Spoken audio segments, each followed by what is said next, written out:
We are live. Morning, everybody. How you all doing? It is Saturday, July 25th. My mama turns 88 on Sunday. So I made my way up to Baltimore to spend some time with her now. She has dementia and Alzheimer's. So this is more about me than her because she ain't going to remember I was here. However, it's important to me to be here with her. So that's why I'm here. This week we'll recap the NAACP National Convention that happened last week in Chicago. We'll talk about the second autopsy and independent autopsy on Brother Nolan Wells. We'll talk about the increase in tensions between the United States and Iran. Last night we had a brief pause in action between the two. I'm sorry, we've had a pause. I shouldn't say brief pause. God willing to continue, but we'll see about that. These ICE shootings are just way out of hand, man. One of the things that I thought about this morning was, will they have enough time? Say the Democrats actually win this cycle, and I mean it's a trolloping, it's a whopping ass whipping. Will they have enough time to fix enough things before they potentially lose their position again? Will they have enough time to address all the things that have been broken by the current administration?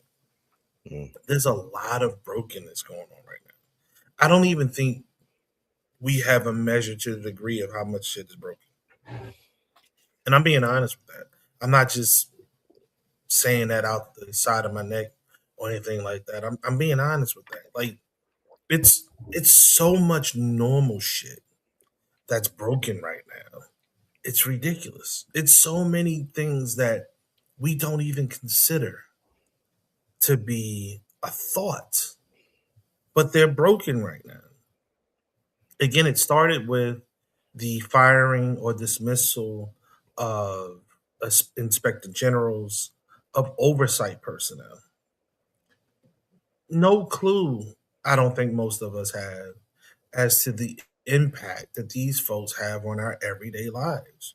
Mm. Yet we're starting to see it. We're starting to see it because other things are going off the rails. And those other things are only allowed to go off the rails because there's no oversight. We know Congress has already capitulated to this cat. They've given in. Do what you do. We ain't gonna say no. Shh. It's between us. But those independent overseers, for real, are there for that reason. Just in case somebody isn't doing their job, it's their job to catch it. It's their job to bring it up, bring it out, potentially refer folks for charges, potentially fire folks. It depends on to the severity of what's going on. But again, the question really hit me this morning. Will they have enough time to change the boat around, to maneuver us back on course, whatever that course is? Because don't get me started with the greatness of America, that whole myth. I'm not saying it's a horrible country, but by no means are we the greatest country in the world. Let's be clear about that. We're not the freest country in the damn world. Let's be clear about that. When you still look at us now, just look what's going on. How are we the freest country in the world and we got all this crap going on? And I'm not just talking about black folks. Look at everybody else and what's going on. Look at how this current administration is going after the press. Look at how the current administration is going after or putting roadblocks in front of anything and everybody other than themselves. Because the Trumps are making a whole lot of money. Whole lot of money. Mm-hmm. How is that working? How does that work? Again, I think again we don't have a concept of these things because we've never had to think about it. Our democracy is so fragile because it was really built and maintained by just norms. Just norms. We don't do that as a custom, but it wasn't, we don't do that as a law. And notice when the fear of law happened, the Supreme Court comes and gives him cover. So now he doesn't have to fear the law. See how these things work? I said last week when Rashi and I were going back and forth. Very good conversation. We weren't arguing. I'm just saying when we were having our discussion, notice how we are putting even a stronger attack against the international court. We are pressing them even hard right now. Wow. Is that the most important thing for Americans to be doing? We want to press against the ICC? Why? What the hell does that have to do with us right now? Oh, I'm sorry. Look at what the administration is doing. Look at how Jared Kushner's just flying around the world and making deals and doing this and doing that. What Rubio got his hands in? That boy ain't clean. What does he got his hands in?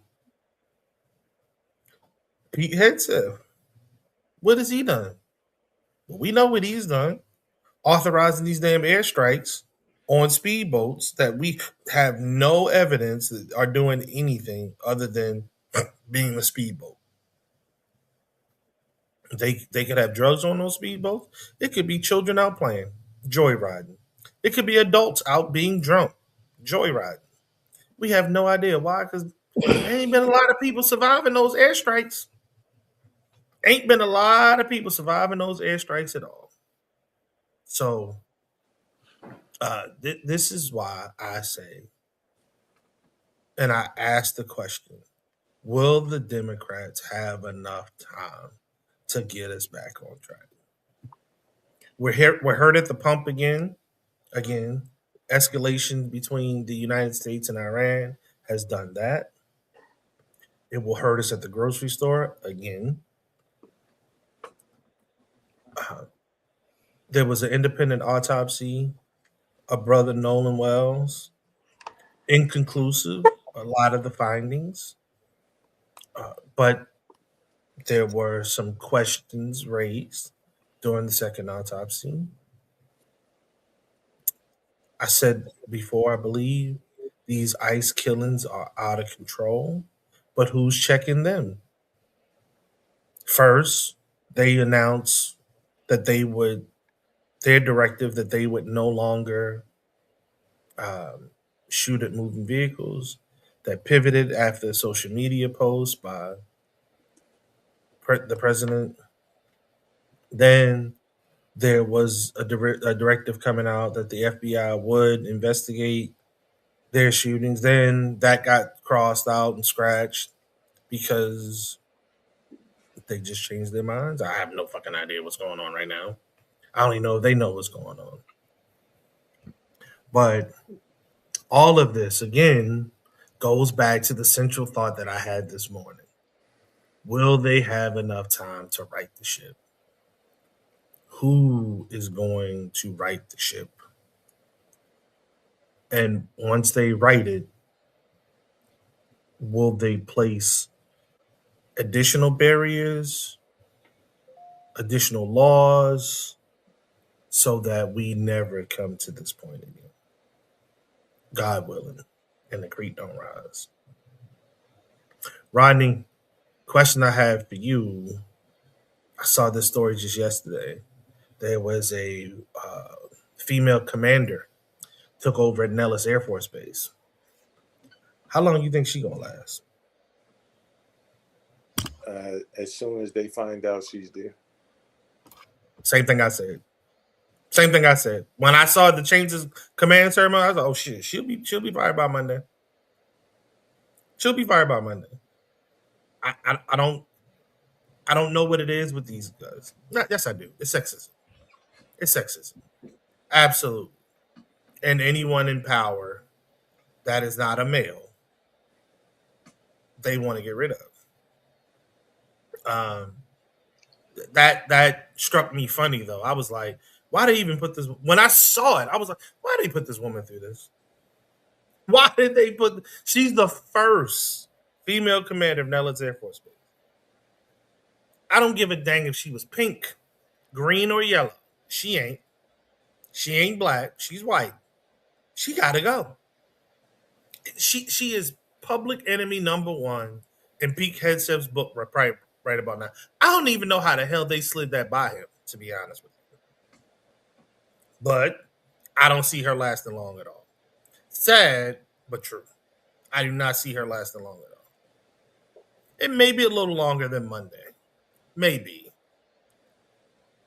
I just don't. I'm not getting the vibe from them that anything is acceptable outside of maleness, first and foremost.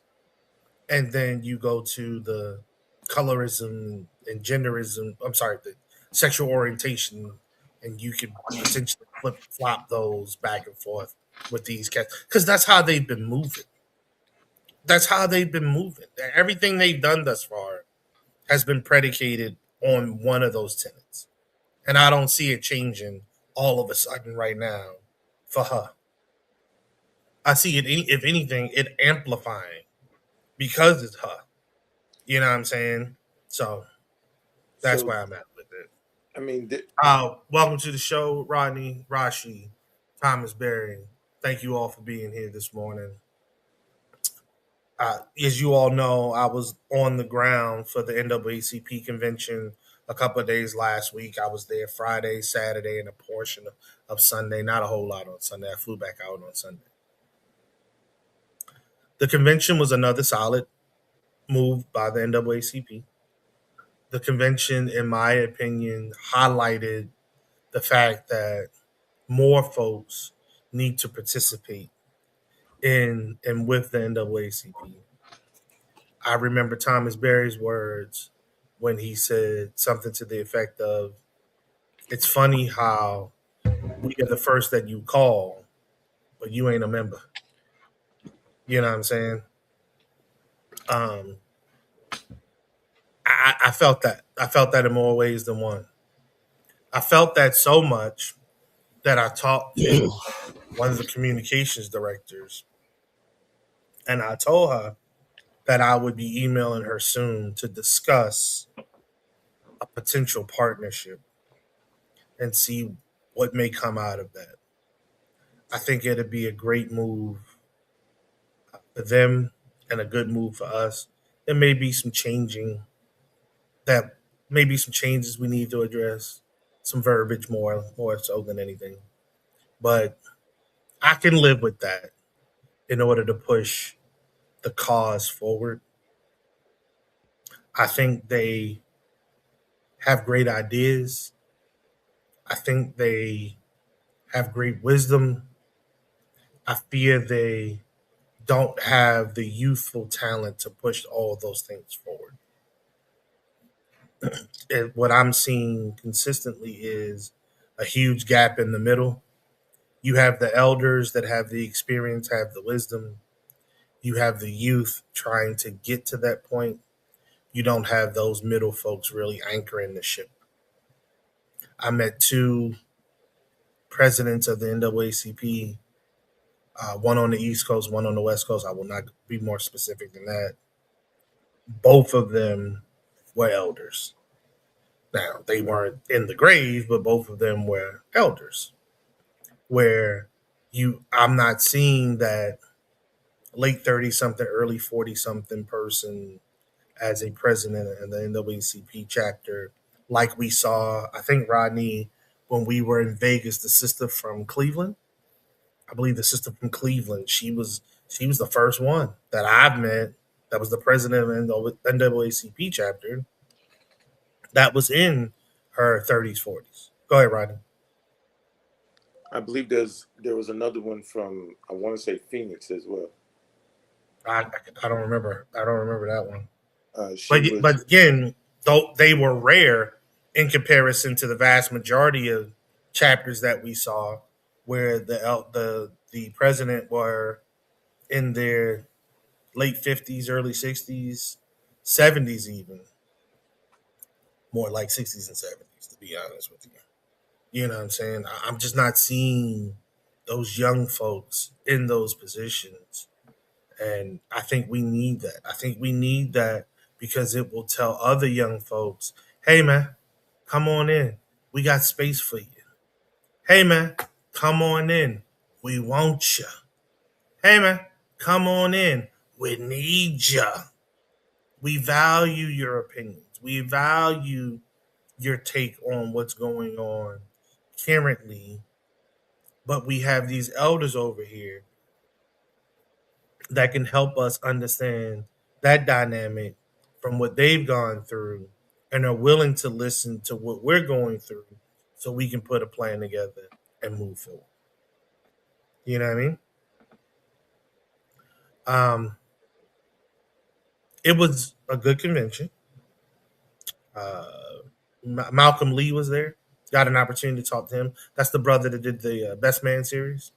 I got an opportunity to talk to him. That was mad cool. They had some folks there talking about home ownership, which is always a great treat. I got to hook up with them. Hopefully, we'll be able to get one of their representatives on the show sooner rather than later. You know, it's still important to own land. It's still important to own something. God ain't making much more of what's here. You know, the earth is the earth. Only way we're gonna get more land is when these damn oceans start recessing and you see the flows that's been covered up by water. But there ain't no more land coming. So it's still very important to be on point with that. What else? What else happened? I'm trying to think.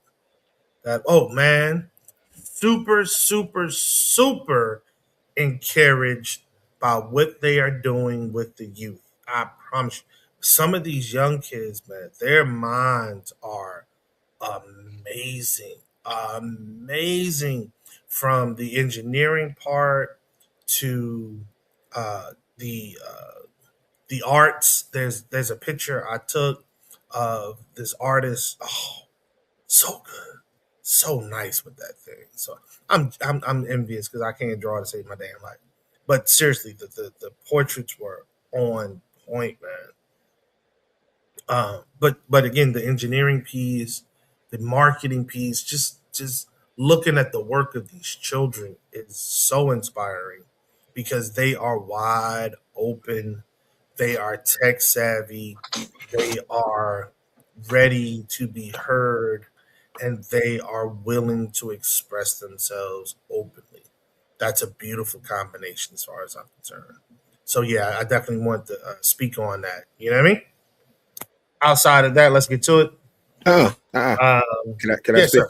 Because I am a vice president of a chapter, and I feel like my voice should be heard. I'm glad you got a chance to see all those beautiful things. Our chapter ain't getting that. Not our state chapter, not our city chapter, not a lot of the other chapters. I'm glad all the people who are not a part of the NAACP had a great time. I'm glad the celebrities came out. I'm glad of all of that. But I know that the president took a $6 million check up out of here after the death of Renee Good and Alex Petty. And I also know that our chapter didn't get a quarter from that. I also know that our chapter president, when he showed up, was disrespected. I also know that our former president, who has not been a member of the Minneapolis NAACP, nor lived in Minneapolis in the past 5 years, was also on a panel talking about things in Minneapolis at that convention. Our chapter abstained from going. So I wish people, we got to measure twice and cut once, because there were some promises made that never came to fruition. If you're talking about what's going on in the state, you should talk to the people that's on the ground. If it's something that's happening in the city, you should talk to the people in the city. And we're not the only chapter that feels that way. So I hear what you're saying, and I don't think it's about elders. I don't think about anything. I'm glad that the kids from the East Coast got a chance to show off the best of their abilities. But let me tell you, from somebody from the Midwest, we often get talked about because our kids don't go to HBCUs. HBCUs don't recruit our children much either.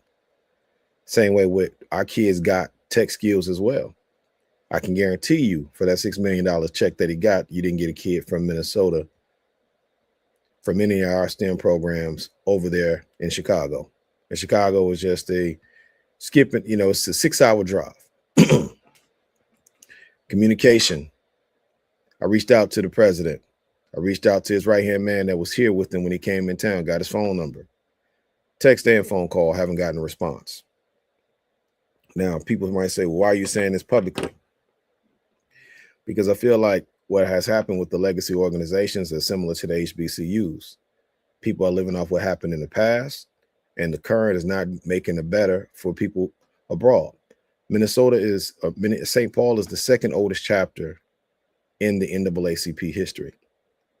That did not start inside of Washington, D.C., nor Baltimore. We deserve more respect. If we're the second oldest, that means when we call, phones should be picked up. And if that's not happening, that's a sign of leadership. It's great to have Angela Rye there. It's great to have Carrie Champion, Jamel Hill there, etc. But what about the people that's on the ground volunteering, that's doing the work? Derek Johnson does not do the work. He shows that he flies in and he flies out. He does not have to do the work. So I feel like that's important to state, because I do want the NAACP to be strong. I want the Urban League to be strong. I want the Nation of Islam. I want them to be strong. Hell, I'll even take the Black Panther Party. I want them to be strong. But I want them to treat the people right in the chapters that are forming, that wear these labels. And that's not often happening. People are just living off legacy, and the spectacles look good. But I can guarantee you our chapter have never got a ticket invite for the NAACP Image Awards. You have to call them to get that. Even though they'll take your money every year, even though you got to pay into it, it's almost like McDonald's, your franchisor. So I just wanted to state that, because we have issues here now where if we would have had some of that revenue that walked up out of here in February, we would have families that's sitting over at Heritage Park right now in black mold, rats, termites, etc. And that's what I was dealing with on Saturday while everybody was at the conference. So that's applied to two different tales. And I think that it's very important to understand that, you can't ask for community across the country to come together if it's always the big guy coming in, grabbing the bag and leaving the little guy with nothing. So I wish I was there with you. Our chapter would have loved to go. But the truth of the matter is, A, we had work here to do. And B, you just can't do what you do. Our president, Cynthia Wilson, does a lot of good work in our community. She's revived our chapter. For you to, this is like anybody else. You can't go to your lady and you keep on bringing up your ex-girl, and you bringing your ex-girl on a world tour. Cynthia is the president of the Minneapolis NAACP, not Leslie Redmond. And I'm just trying to figure out, in what world is that okay? As Black folks, if we call the former president of the NAACP national chapter and talk to that person more than Derek Johnson, how would that be perceived? That would be perceived as we're disrespecting Derek Johnson. Yep, disrespect. So I just wanted to say that as we are talking about it, because as being a VP, reached out, sent emails, made phone calls, made texts, haven't gotten a response. And so I hope that we can connect with them. I hope that they are receptive of having this platform, being a part of it. But I also hope that they're doing a better job of taking care of the chapters that are actually doing the work, instead of hopping on calls asking for no mess and no drama. Meanwhile, the people that's getting paid, like the president and the people that's up under him, they're the ones that's putting the drama on the people that's up under. Because I'll say it again, $6 million is a lot of bread. And to walk out of here with that type of check and this chapter to get nothing, You know, you might call it, civil rights. I call it a pimp and hoe type of relationship. That's what I call it. Cool. Pimp ain't suffered for no pain, ain't had to be on no block or nothing, but he showed up to get his cash. And if you don't get the cash, he'll throw you in the trunk. That's Is a that with or without the clear pumps? hmm, man. You know what? The pimp don't even care to look at your pumps at that point. You either got that money or you going in that trunk. And that's just what that is. And I will say that for all of the chapters, and this is why you have to be able, listen, if you want the NAACP to make a resurgence, you have to be able to do more than the dog and pony shows. That's it. That goes for the Urban League, that goes for the NOI, etc. You can't have Savior's Day and then you're having these people showing up to wherever you're hosting it at, but you got the study groups or the mob suffering. You can't do the Urban League and you're going in the cities and they don't have no economic prowess, but the National is doing all of these beautiful things with all of these crazy sponsors. No, that's not why these organizations were created. They took care of the chapters and the chapters took care of each other. And then the community saw that, and that's what made people want to pour into. And we have to get back to that. If we're not going to do that, then what we're going to end up doing is doing more harm. So I just wanted to drop that jewel this morning because, man, you asked about, are we going to be able to save this country? The question is, are we going to be able to save Black folks and our community of Black leadership keep on acting like the Trump administration? It's one thing to talk about Trump. It's another thing to resemble Trump in everything that we do. And I can go down a litany of organizations that constantly operate and act like the Trump administration, but they're saying that they're in the good hands of trying to help Black people. No, that's fair. You know what I mean? And I appreciate that, but that's absolutely fair. You should not be in a position where you are unable to call out the bad in something that you are a part of, because just because there's some bad in it does not mean that the entirety is bad. Just because there's some bad in it does not mean that it should be thrown away and or forgotten because a few bad apples are in that bunch. However, as a lover of a thing, whatever that thing is, it is your responsibility to praise it and call it out when it's necessary to call it out. And that's fair. I appreciate that, sir. Anybody else got anything to add to that before we move on? Rodney's thinking. Rodney, you might want to come off mute if you're going to say something. Go ahead, Rashi. Well, I just need for our listeners and watchers to know that as powerful as the NAACP is, they're not the onlys.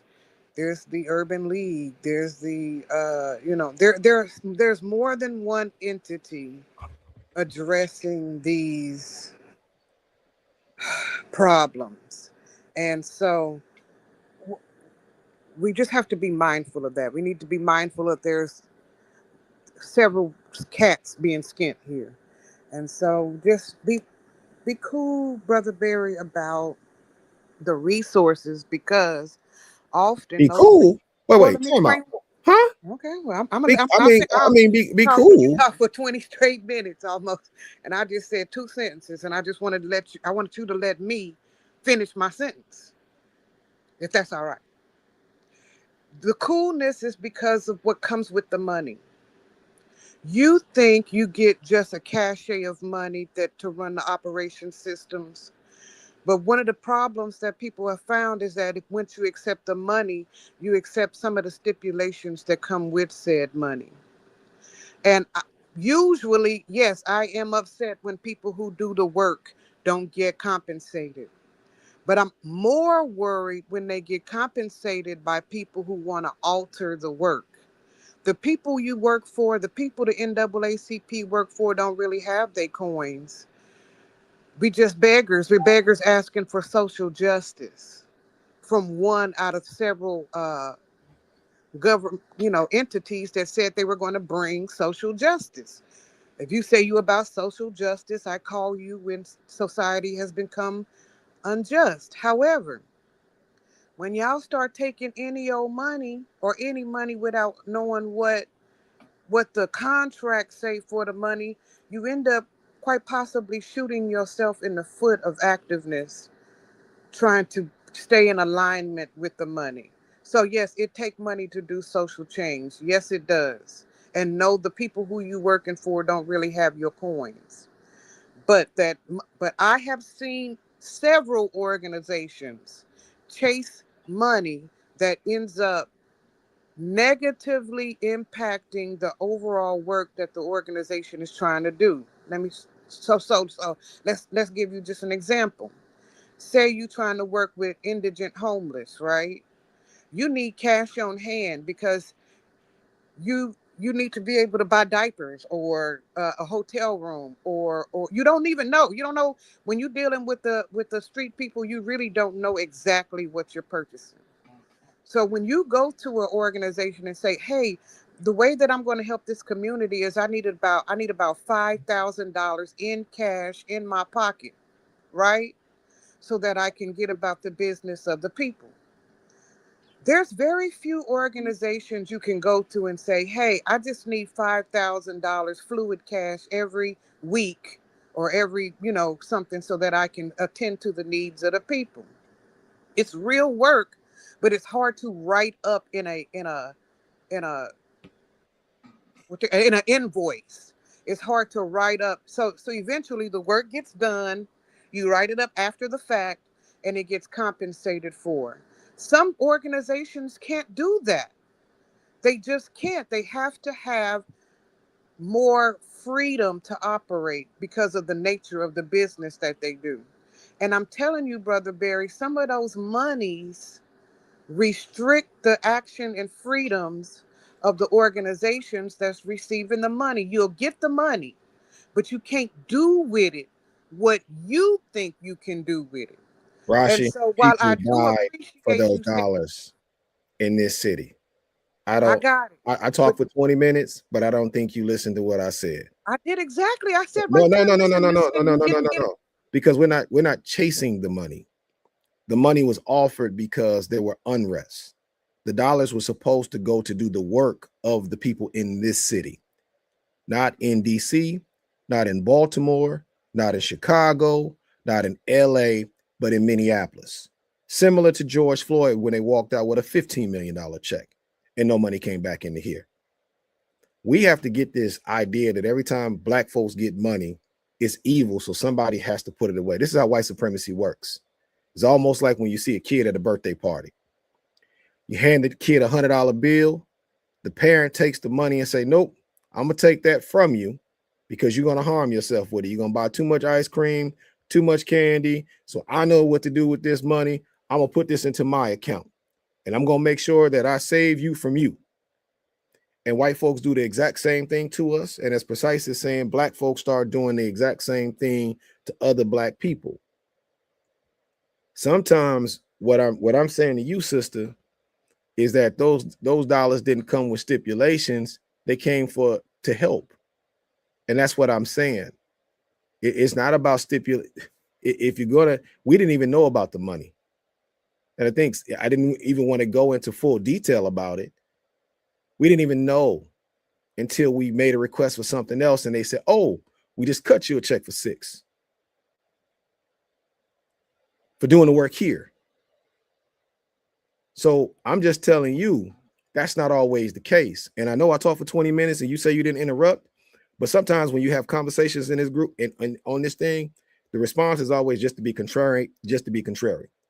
There is no explanation of taking that type of money out of a place and not putting into the people that's suffering in that place. That is stealing. And we would be talking about this if the Trump administration did this to American citizens, we would say that it was stealing. What would we say when somebody black does it? If it was the black church, we'll have all the criticism in the world. We would say, oh, these people pay the tithes. Why aren't they getting X, Y, Z? Yeah, we did. No, We no, no, held them, no, we no. I'm not. held them No, to no. I'm not account. talking about we. I'm talking to you because We sometimes. did. No, no, no. No, I'm I talking to you. did. No, no, no, no. I want you to hear me out because what you said was I talked for 20 minutes. So clearly, when I talked, you weren't listening because when he took the money was supposed to go here. It didn't go here. It went to DC. And he's not saving us in any type of way, but not putting that money back in here. That's what I'm saying. And it's not okay. I don't think on no platforms should we be okaying taking the money from Black folks in general, especially at a time when these organizations can't even give money to nonprofits to help them out because of this administration. So when you do get $1 or you get $2, it need to stay what it's done for, because the money are not coming anywhere else. And we've talked about this consistently in here. But it almost seems like sometimes when things are said, the response is always just to be contrary. All No, I'm I'm saying is that telling is you, I just don't not, have that's time not to right. just be contrarian. I'm telling you what I have seen in contracts. I have seen, say, gang truce contracts. The city give 2 organizations money to bring a gang truce. Yes. What does that look like? They don't know. They just give it to the executive secretary or the executive operator of each one. What ends up happening is just walking down the street talking to people. How much money did that need? Nothing. How much money did they get? More than $150,000 each. Okay, so you go to them and you ask them what happened with the money. They said there were meetings here, meetings there. We're not privy to it. But the money that they received was from the state, and they were supposed to do something about gang violence in Kansas City. So now 6 months later, when we still banging, and they asked those people what they did with the money, they don't have invoices. The work that they had to do was not invoiceable.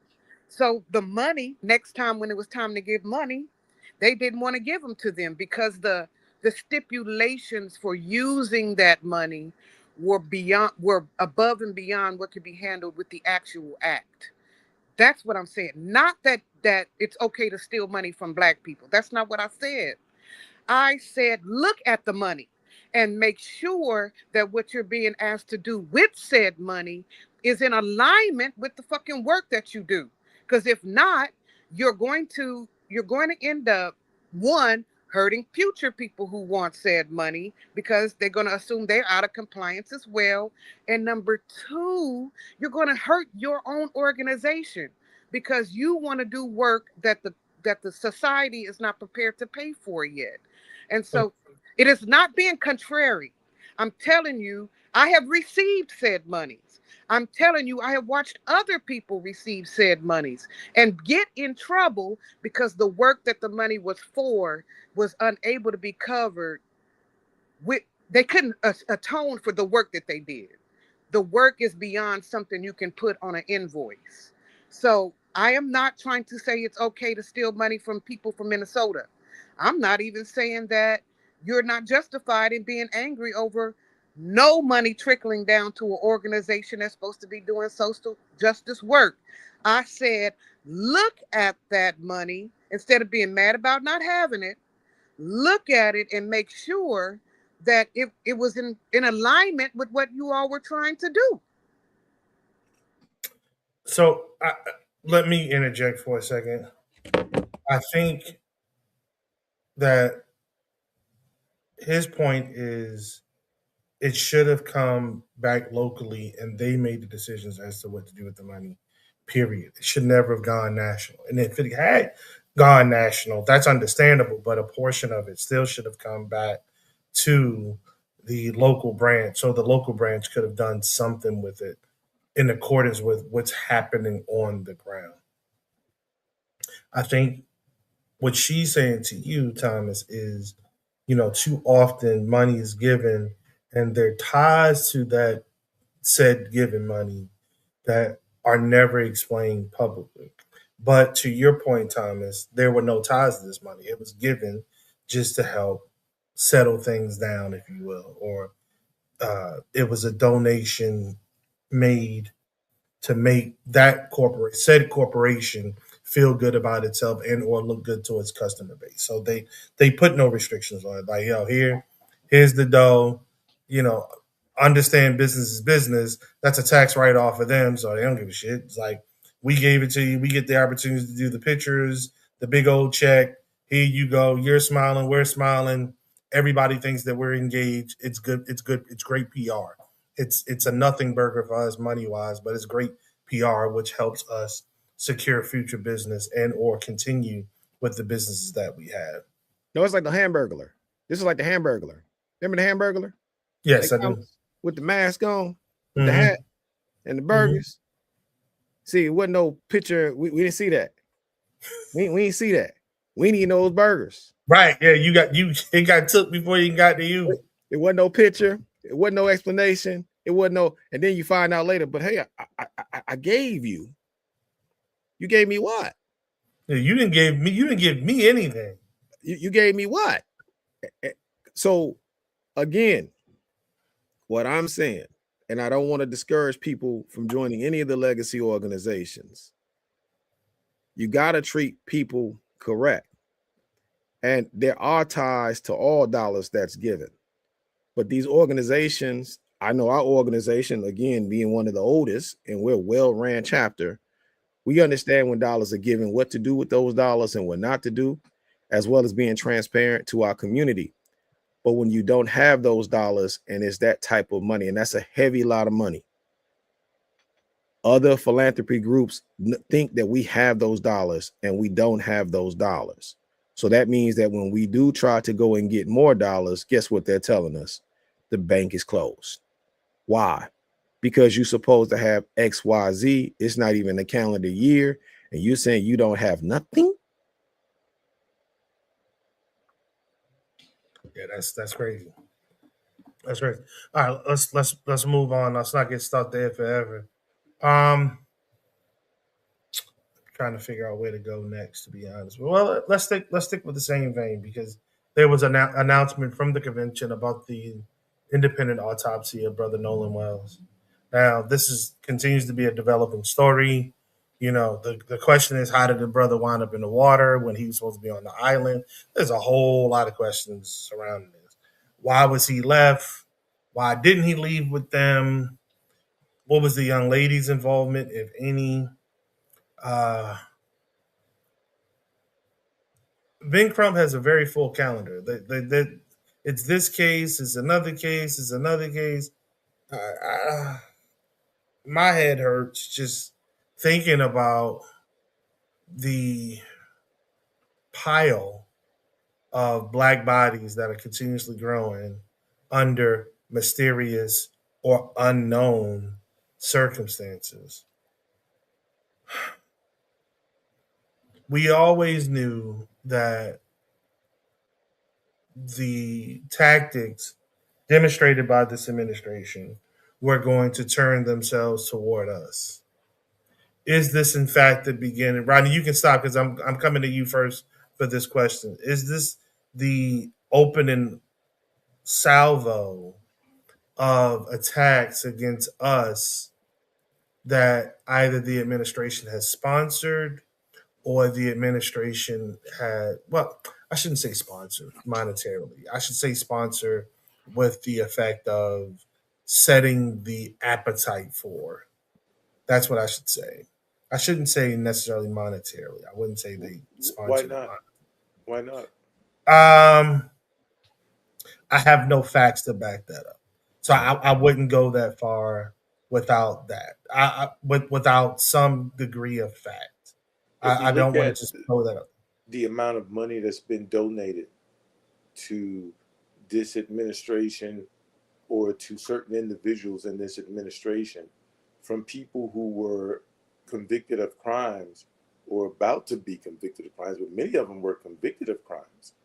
And then they donated money to the administration, and all of a sudden they got a pardon, or their Mm, case was dropped. Or if you look at the DOJ, I believe they disbanded their white uh, collar crimes unit. And in that, not only that, but when those people are getting pardoned, they're supposed to pay restitution for these white collar crimes. We're talking from the millions to the billions of dollars, and they're donating money. They get the pardon. They keep the money that they got through fraudulent means, right? And then they donate to the campaign.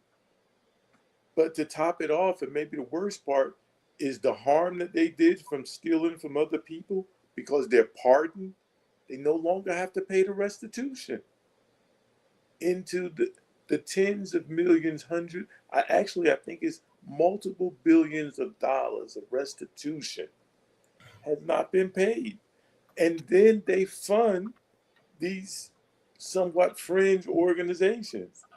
So, and that we do know. You talking about quid quo quo? There's the quid. There's the quo. Okay. As a matter of fact, wasn't it little? I don't know these social media people, little bougie or somebody that is looking for his. I don't Yeah, know how yeah. many That's hundreds of Six Joe hundred thousands of dollars. Boosie. dollars that Yeah, he paid and didn't got him. get his pardon. They got him, baby. They got him good. But he knew he was. That's one of them. I bought bad crack though. That's one of them. My crack ain't real buys. When you go and buy crack, you get what you get. It could be real crack. It could be the finest crack you ever had, or it could be not crack at all. So when he went, he bought crack. He bought a crack.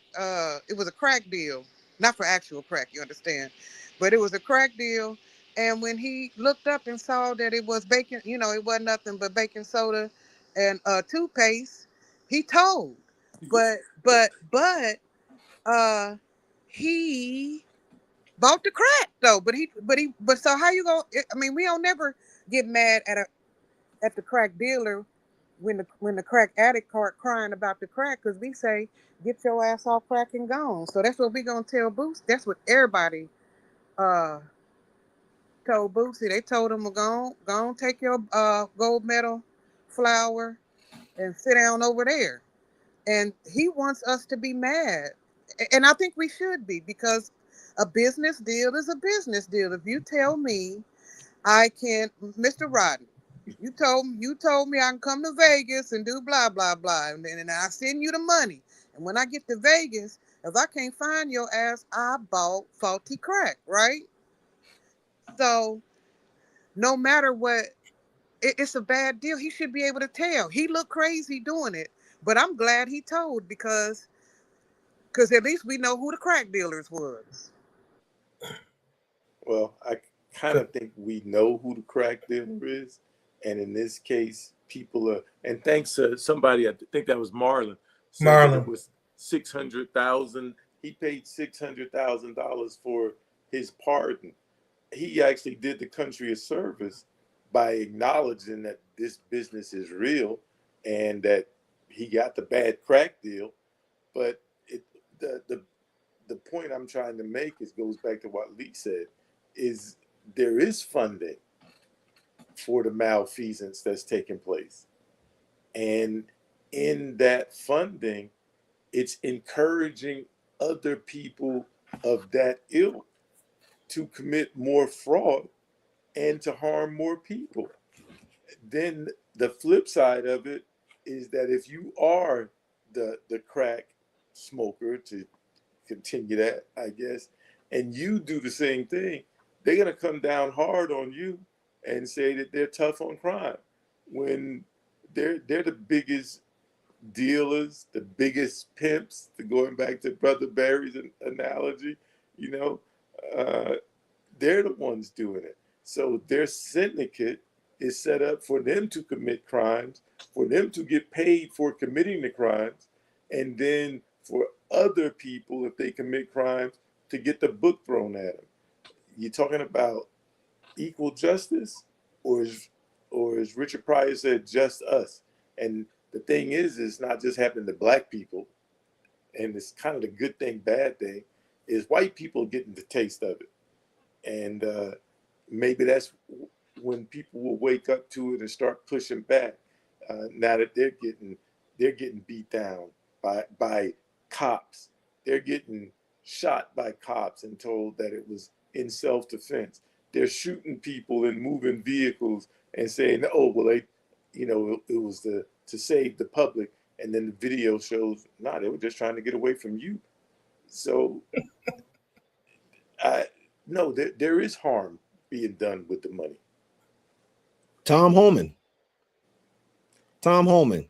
$50,000 sandwich bag. So he got caught taking 50,000.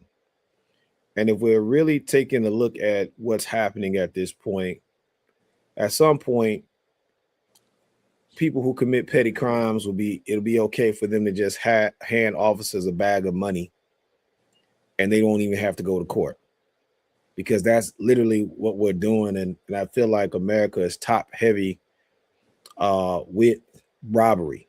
That's what they call a bribe. Not because people are earning or deserving of these things. These are billions of dollars, Rodney, you're talking about, because it goes to the crypto situation with the guy who was convicted and how he put that Pardon money. his ass. Okay. And not only pardon him, but also waive the fees that he had owed the country back in excess, if I'm not, I believe in hundreds of millions of dollars. And I've saw the hearing where once again they were talking about the consumer protection and how they went through all of these corporations, including Meta, including Apple, and a lot of these big tech firms that had owed hundreds of millions of dollars in consumer fraud and banks and all of that. And they went through and just waived everything. But the catch to it all is, we'll waive that fee. Where's my check at? And so it's a Oh, pay you to didn't get play. one. But no, I'm talking about as far as that's what the Trump administration is doing. Oh, So absolutely. so Lee, if you over banking, right, you gonna get your check because you get to you pay to look the other way. If Rodney is over agriculture, then if Rodney says, hey, it's okay if you selling that lettuce with explosive diarrhea. Matter of fact, man, you come drop that check off right now. We'll walk back that statement. Yo quiero Taco Bell. And so and harm more people. and harm more people, right? And the story all of a sudden now, explosive diarrhea has been solved across America because nobody's reporting on it anymore after all of a sudden, hey, it wasn't us. It was Mexico. There we have it. And they got rid of it. That was like the fastest moving disease ever because you don't get to hear about it no more. So Are they not reporting on it? Are people not reporting it, or the administration keeping a lid on the information? The hospitals will always report, but I won't even just say the administration, because I think if we say the administration, that's one part of it. It's the administration that helped all of these mergers of the media companies. And so now the media is no longer reporting. And that's the danger part. The administration is doing one thing, but when the media refuses to report because of these mergers and alike, now you don't know if people are still getting sick. Now you don't get to hear more about the conversations about measles and measles growing throughout the country because the administration has put a cap on those stories cannot be reported. Marlon says that diarrhea went away as soon as them wire transfers hit them accounts. You know it. Hey, man. Well, look, we said this from day one. This is all about grift. These cats are stealing off the top, right, left, right, and they're doing it right in front of your face. So the comment earlier was the lobby for Israel are buying deals like this all the time, and they always have been through Congress and every POTUS before Trump. Nothing new here. You're absolutely right. The difference is twofold. First fold is it's never been this in front of your face. That's difference number one. Yeah. Difference number two, no one's ever been this damn sloppy to where all the information is getting out. So those are the differences. Well, actually, I would say it was a third. It's never been this out of control. And right now, these cats just don't care. They absolutely do not care. They don't care because they don't know if he's going to be able to extend his term. So they don't care. They don't care because he doesn't care about the Republican Party. The Republican Party can fall to its knees after he leaves. So he will then sit and say, "You weren't losers when I was on the ticket. You need to put me back on the ticket, and then I can make you winners again." I'm telling you, I'm looking at this man's ego. The more and more I think about it, I see his play. You know what I'm saying? It's the potential of plays, I should say, for him. And it's all about him. So if they lose without him, he can walk away scot free and clean. It's like, ain't got nothing to do with me. I wasn't on the ballot. You all are losers. You all lose because when Trump was there, Trump was a winner. That's again, this is why I say this is why he cannot let go of the war with Iran. He cannot be seen as a two-time, potentially three-time loser. This dude is panicking like all giddy up about the midterms. They are panicking about the midterms. They get washed out of the midterms. Iran comes out of this war, conflict, whatever the hell you want to call it, more victorious than what they went in. I should say victorious, stronger than what they went in. He then becomes, and that again, this is why too he's stuck on 2020 still because then he becomes a three-time loser. He cannot allow that to happen. He can't. Brother Rodney, I don't you see know, it. So hold on, brother, hold on. We got a comment. Uh, Here's a thought: Barron Trump for president on a Trump ticket expected. I don't see wow, that. that's The, hilarious. yeah, Anyway, there's a lot of questions about Barron's. competency. They say So he, there you go. yeah, I he's. was I was trying to He find a sweet word for that, but technically yeah, he's not old enough. Thank you. He's a special needs child. Leave that baby alone. Technically, now technicalities have not stopped him on other things. In the correct. chat, Brother Rodney, you put in information about how the acceptance of APEC money is going to be a pivotal conversation piece come these next terms. And I agree. I 100% agree. My city councilman, his name is Emmanuel Cleaver, he is on the roster for APEC and is refusing any uh, co- questions or conversation with him about it. He says, as a because he's a pastor, he uses the right for people to exist somewhere. He has a almost eminent domain type reason for the support. But yes, uh, that APAC money and receiving monies from those organizations that have the money comes with rules, right? The money comes with shutting up about this. The money comes with allowing war monies going into that, right? Because it's hard to say, yes, I want APAC money and with my political committee, but no, I do not want to merge my military with Israel, or Too no, I do not late. want or no, I do not want to share, complex workings of our military data with another organization that's so far away.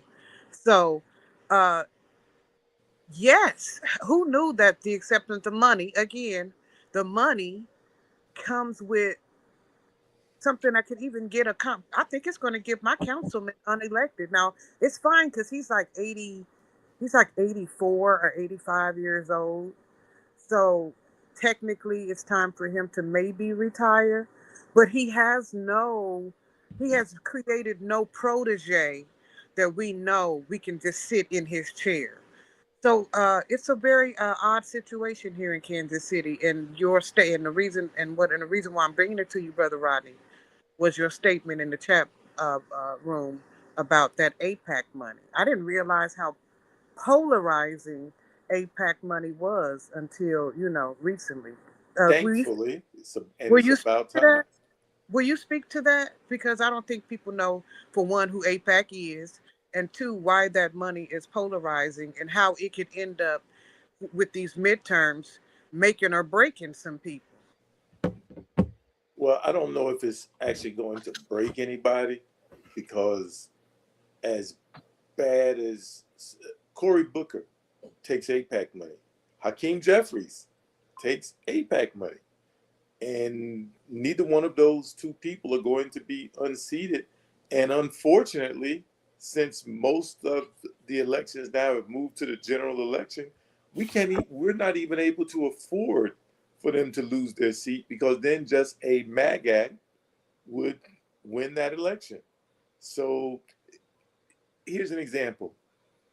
and we're talking about the NAACP earlier. The NAACP locally, the president met with one of our Congress people, Congresswoman Susie Lee, told them that voter ID and voter suppression, that's their North Star. I mean, this is a face-to-face meeting. So when they had the vote for the National Defense Authorization Act, they snuck in provisions for voter ID. She voted for it. Now, she just met with the president of the NAACP. Supposedly they're close. And she, not only did she vote for the NDAA that gave America's military to a whole nother country, but then she put in a letter that she supported voter ID. And she didn't even have to put that in the letter, because I wouldn't have known that that was part of the reason why she voted for it. So I think I was talking to a young lady from your city, and she uses a phrase, and I always get these young people phrases wrong, probably why old people shouldn't do it, but something about playing in your top or something similar to that. And I'm thinking Yeah, maybe playing that's on what your she, top. Yeah, playing in your face, playing on your top. Yeah. well, they're doing that to us. And because Susie Lee, her primary is over, we cannot dump her now, because if we don't vote for her, we'll get a maggot in her seat. That could be the difference between Congress going to from red to blue. Yeah. Hakeem Jeffries, he actually represents my old district in Brooklyn, I believe. But if I was still voting absentee, assuming they would allow me to do that, because I have to send it to the mail, but if they would still allow me to vote absentee there, I I wouldn't want to vote for him, but I would be forced to vote for him because I don't want to take the chance of losing the opportunity to take over the House. So right now, they played in our top, and there's not much we can actually do about it as far as them, because we need them to get into those seats.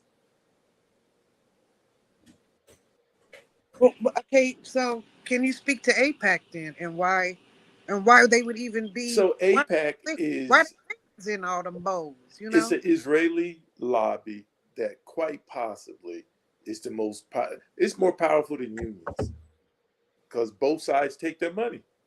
I mean, and when you are a pack and you can get both sides to take your money, whoever gets in office, you win. And especially when you donating large sums of money. And you said, you were talking earlier, when the string to that money is you better support Israel, and you better never say anything bad about Israel. If Israel's committing genocide, playing in your top, act like no, they're just defending themselves. If Israel can talk the United States into attacking a country that causes everybody in the world to suffer, wow, that's a very powerful lobby. Is America being controlled by Americans in true representative government, or is America bought and paid for and being controlled by Netanyahu, a known war criminal, as designated by the ICC, which the administration this week said that they're going to do whatever it takes to dismantle the ICC brick by brick.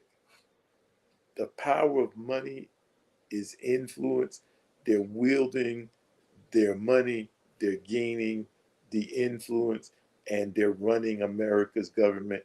And unfortunately, too many black electeds have stuck their finger in the poison well.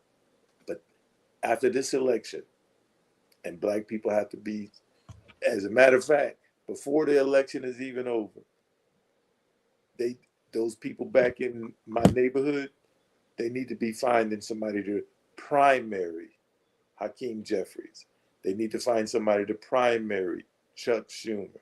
And yes, even though the brother is, he's really nice to talk to.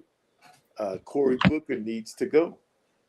Susie Lee here needs to go. As a matter of fact, the whole congressional delegation of Nevada needs to go, with the exception of Stephen Horsford. Now, mind you, I ran against him, and I'm saying right now, he doesn't take APAC money. Brother, you can stay, but the rest of from the senators to the House, they need to go because they are harming Americans. People are being killed abroad in this fake war unnecessarily. Thousands are being injured. They're stealing VA benefits. They're taking money that's supposed to go to the wounded. They just like how Trump's charity took money from veterans, or the donation that was supposed to go to veterans, they just took the money. They're doing the same thing with the Veterans Administration now. From money that's being supposed to go to veterans, they're stealing that money too. The grift is real, and it's right in our face. They play it in our top. So I will say this much, it's always been that way when it comes to the financial aspect of it, especially when you look at the currency and really how they're trying to change over to more of a digital currency. It's going to be rougher because they are tracking every transaction. That's why they want to make it a cashless society. So that way they can manage where your dollars go. And they'll say Uncle Sam is getting his money, but it's not about Uncle Sam getting the money. It's about the banks getting more of the money, the banks getting more of the transactional fee. And what I would say is it's diabolical. But on top of the diabolicalness, it's going to be that way until Americans stop romanticizing the billionaire. That's just what it's going to be. The romanticizing of these billionaires, where they are showing us on full display with this administration. Even though they have money, they don't have power, because anytime this White House say they want something from these corporations, they drop it like it's hot. B, if you look at how most of them are getting their money, when we're going back to what we started off talking about, look at how much they have to fraud the public in order to do those things. And I just look at it from the vantage point of, we have to be careful, because it's going to be some unhealthiness in all of it. I was telling somebody else, it's almost like, well, you see, these things aren't healthy. You drink too much water, it's not good for you.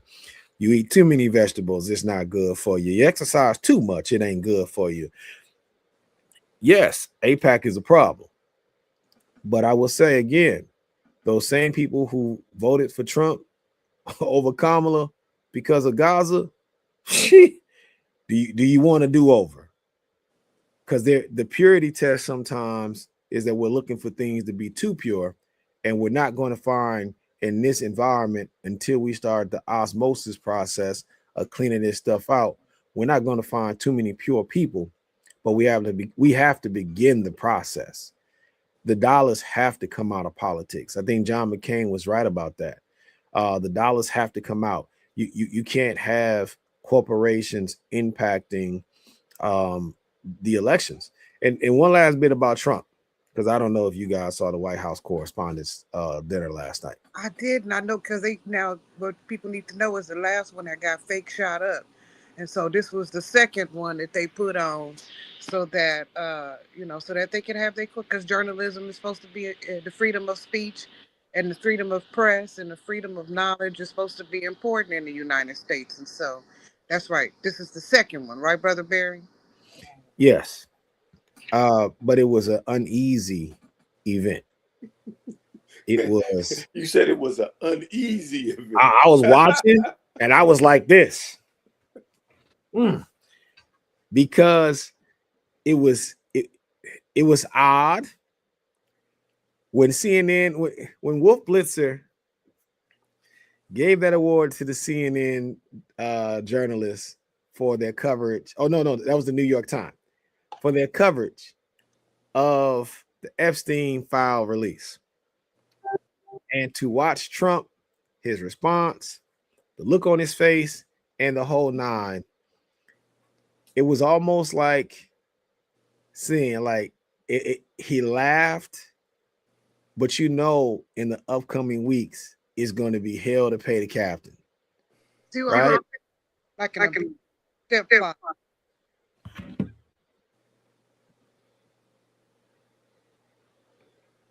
What'd you say, Rashi? We couldn't hear you clearly. Are you good? Oh, there's something wrong with my end. Never mind. And so,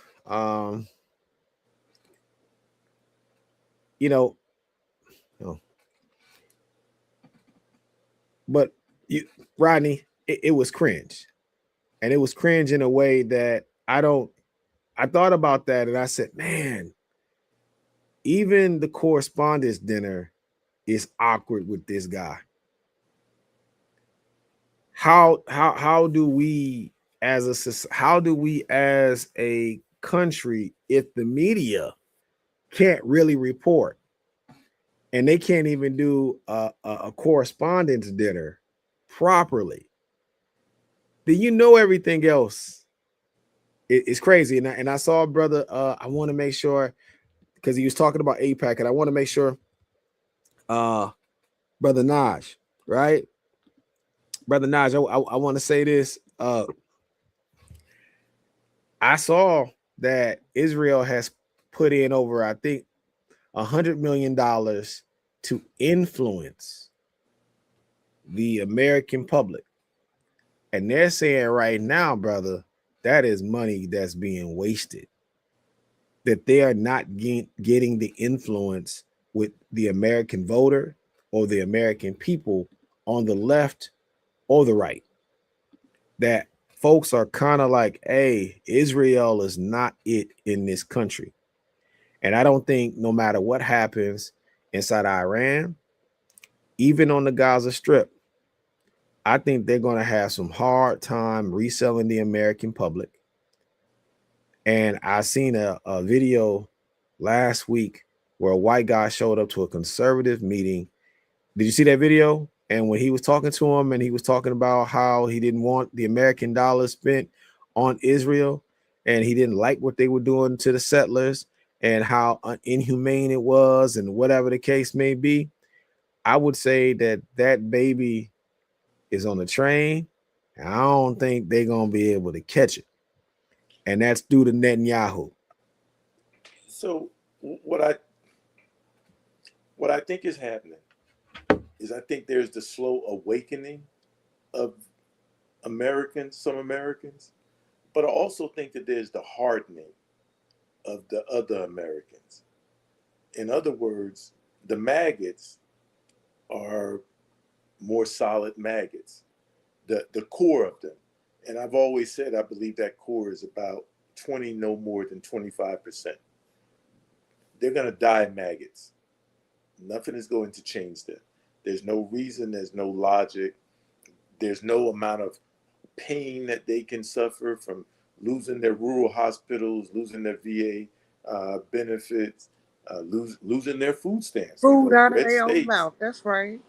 red states are the ones that get the most money from uh, from taxes.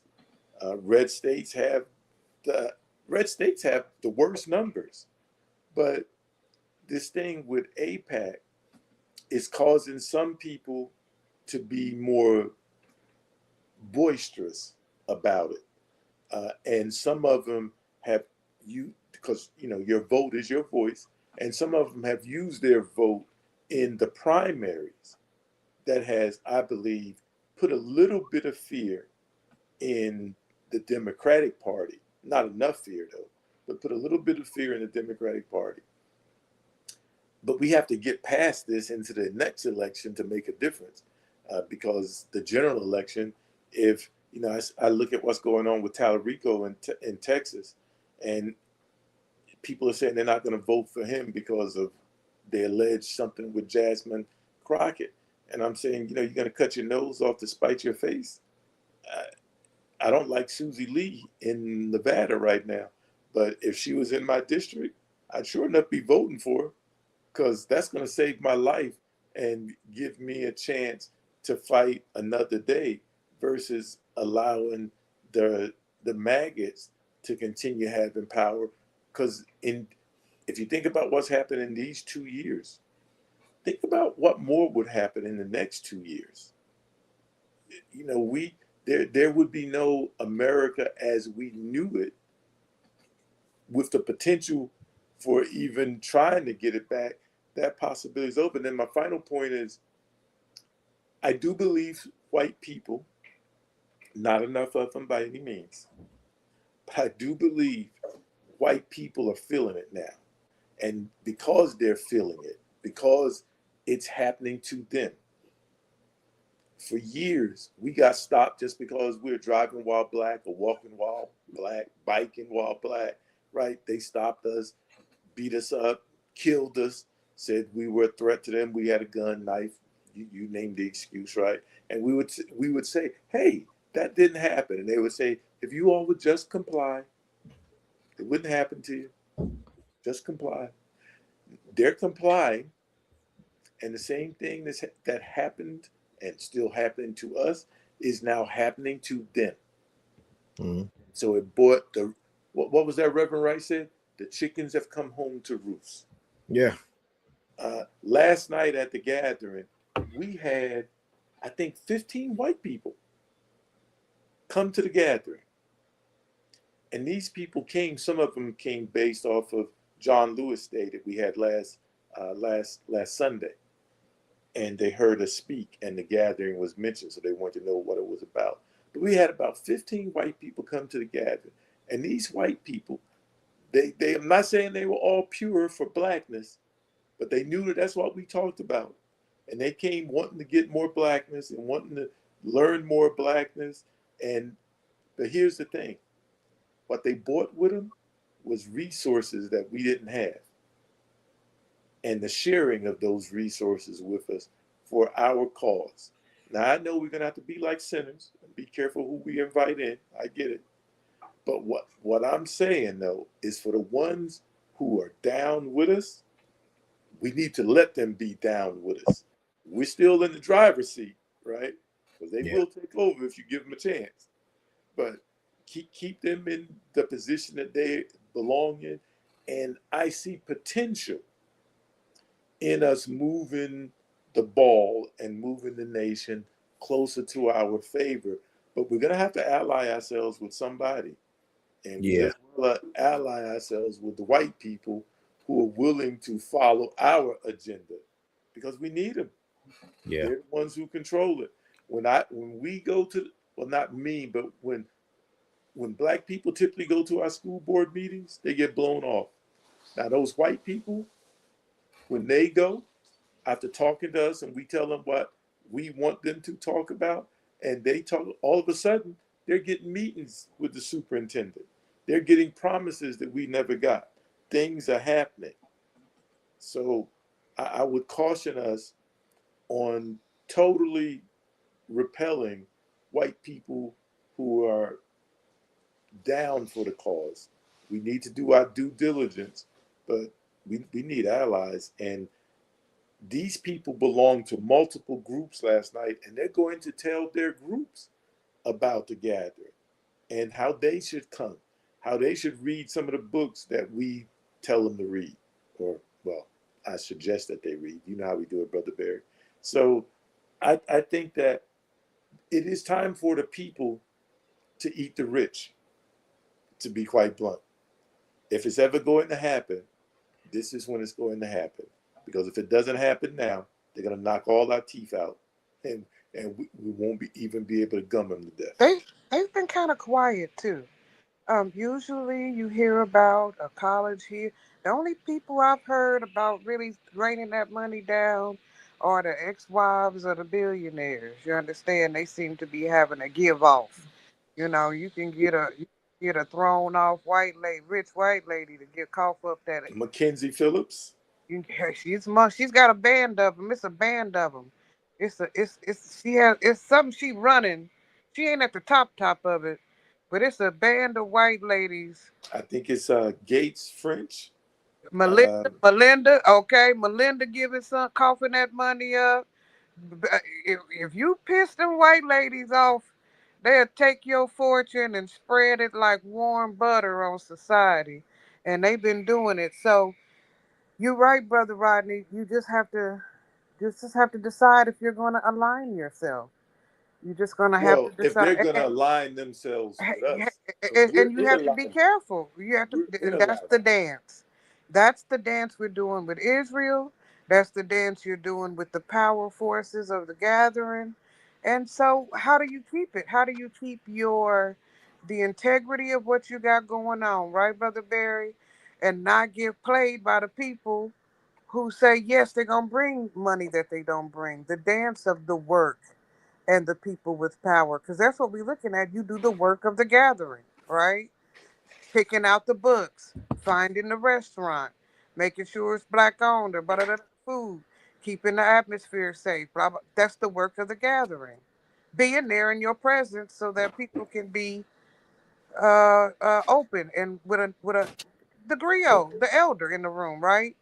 And so, Brother Barry, what you bring is organizational skills, not grassroots activism, knowledge of the people. So when they don't listen to y'all, even though you asking them to come in and do the work that you all have deemed necessary, what then? How do you integrate without being taken over? Because that's essentially what's happening when you decide with United States, right? When you integrate with another country and look, and then now you're at war with, not at war at them, but in wars with them. You're antagonizing the world with them. So it's a really delicate balance, Brother Rodney. And I'd like for you to talk about how the government is supposed to be working on that. One of the things we're supposed to do is give aid to the world, and we pulled it. We pulled So our I, U.S. aid, so we don't I even really have allies the way we so I should. just want to say real quick, as far as us as people, because Brother Barry wants to get in, is there's a difference between integration and assimilation, and we're not talking about assimilating with white people and these white groups. Now that's not what we're doing.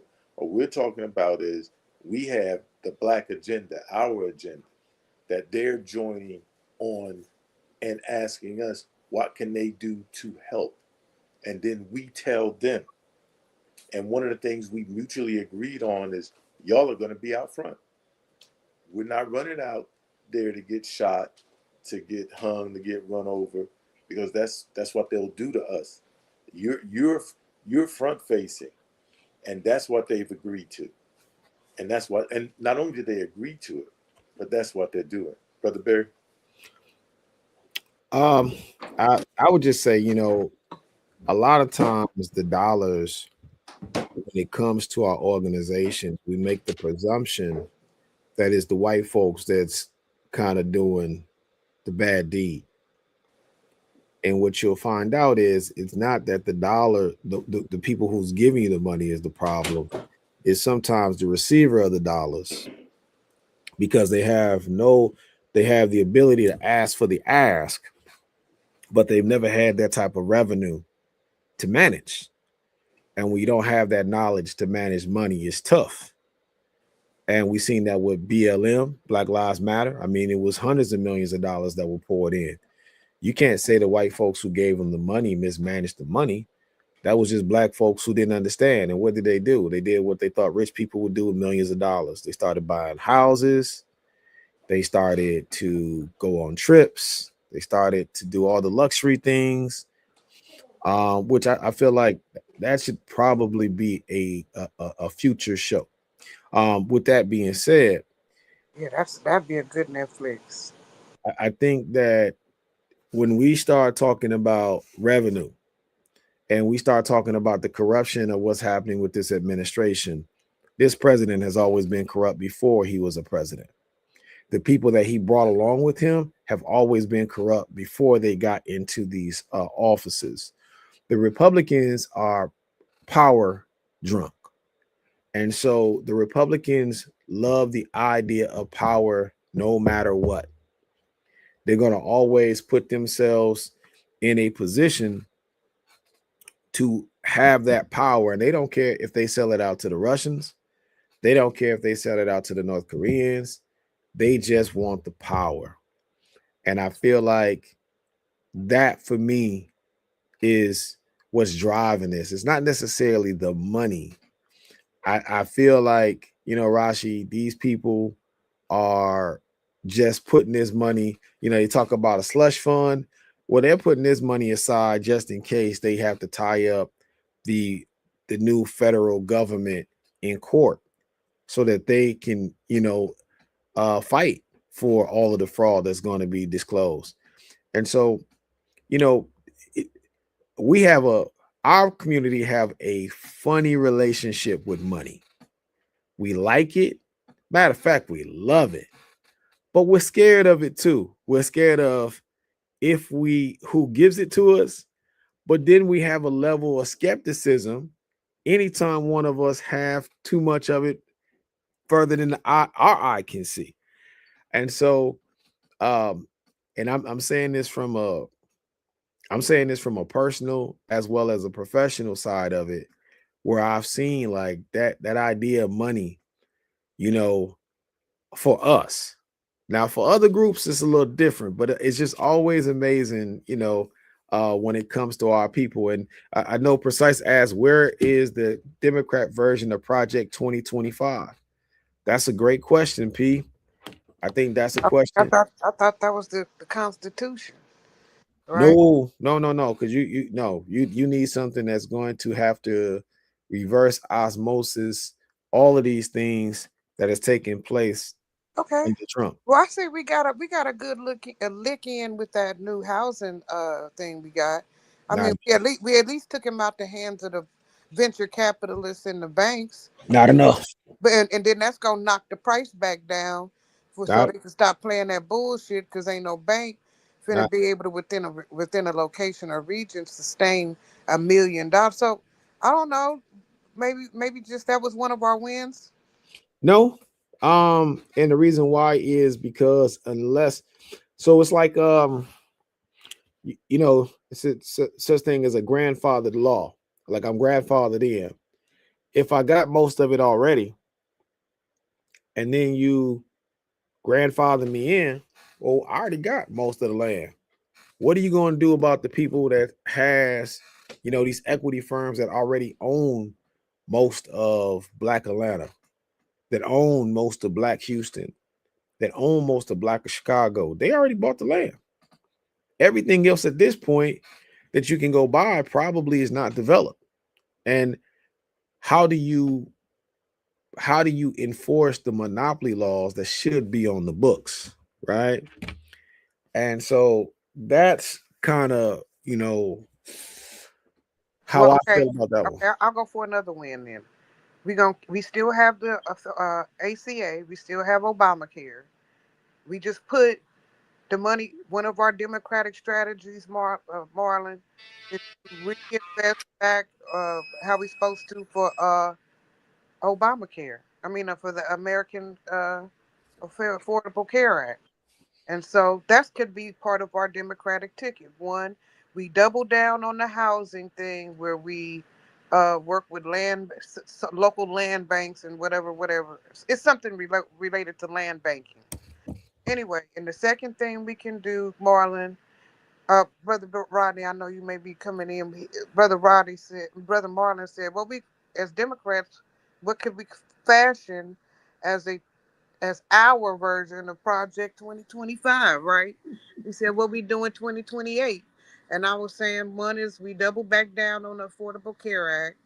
We beef up this new housing bill so that it has more local reach. And last but not least, we have to do something about. I know y'all gonna be like, "What are you talking about, Rashi?" We got to do something about like drugs and like addiction. We got to get back on because we have people released in the street that are making America very unsafe. And part of their psychosis is drug related. And I believe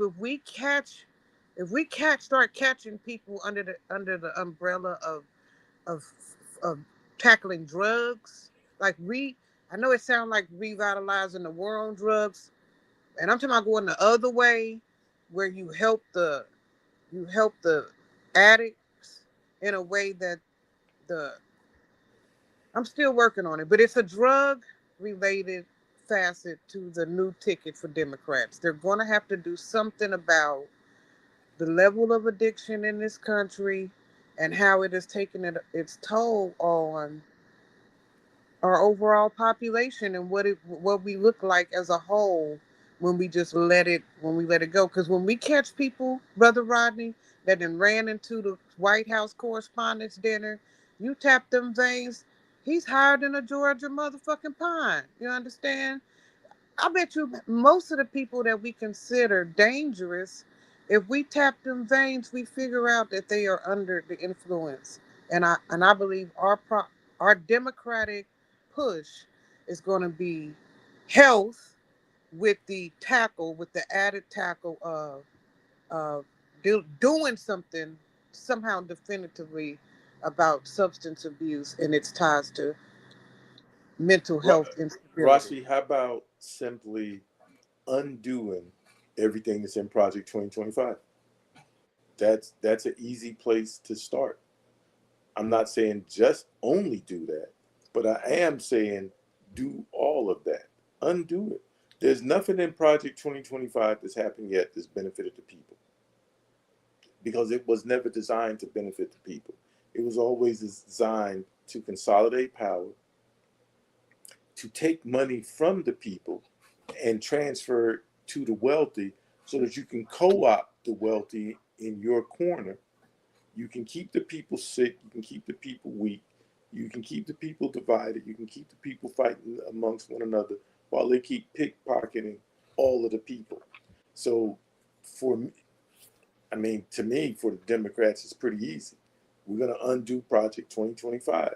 We're going to bring back and the Biden infrastructure, the Biden Chips Act, all of those things that were Yes, actually that's it. creating That's it. jobs, that were rebuilding the economy, bring them back. It's almost as if we don't have to do anything new.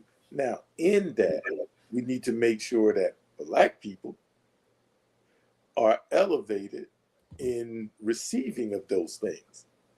So we need to do that. But in general, oh, and you were talking about Obamacare, the Affordable Care Act. That's nice. Yeah, definitely bring all those provisions back. But just go to single payer, universal health care. There's absolutely no reason why America cannot do it and do it better than any place else. And we need it. I think Brother Barry mentioned the measles. The measles is will ravage this country because, as you know, the measles ravage our immune system and make us more susceptible to other illnesses. So Yeah. they're setting us up to get sick Yeah. more frequently, and even heck, Mitch McConnell's having polio complications, assuming he's still with us, and we may have to start getting iron lungs back because people are not taking polio vaccines. Yeah. So undo everything from Project 2025. I would say more than just undo. I think the Democrats, and I agree with Precise. I think universal basic health care for Americans free should be. I also believe that it should be free college education for Mm-hmm. Americans, period, as a way to get us prepared for if it's AI or whatever the next tech boom is. You got to invest in it. And I believe they should wipe out all of student loan debt. Mm-hmm.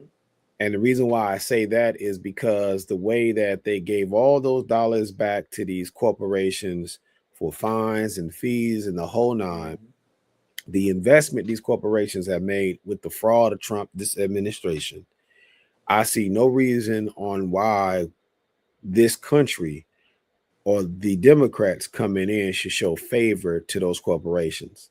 The Mm-hmm. other thing that they should do is they need to expand the Supreme Court. Right. They need to return Glass-Steagall. Yeah. They need to reverse Citizens United. Mm-hmm. And they need to break away from any intelligence sharing with the Israelis.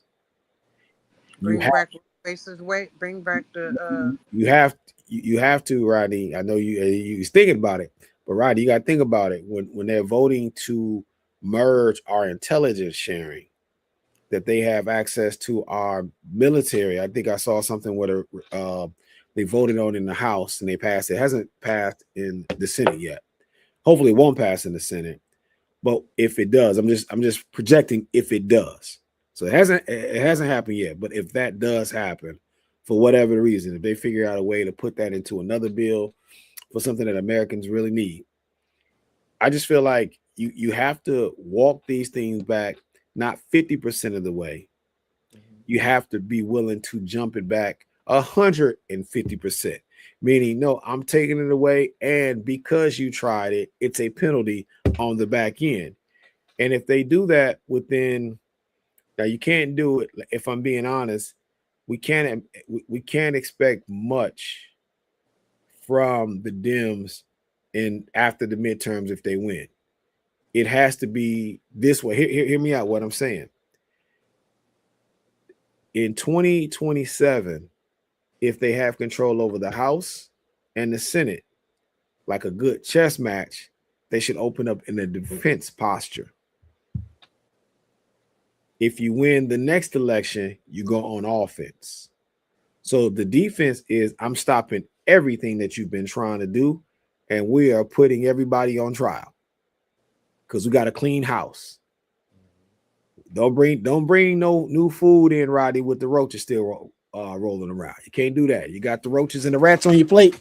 You can't bring in the new food, but you have to fumigate and exterminate, and then after you clear that out, okay, now you go on offense. And when you go on offense, you have to wipe it all out.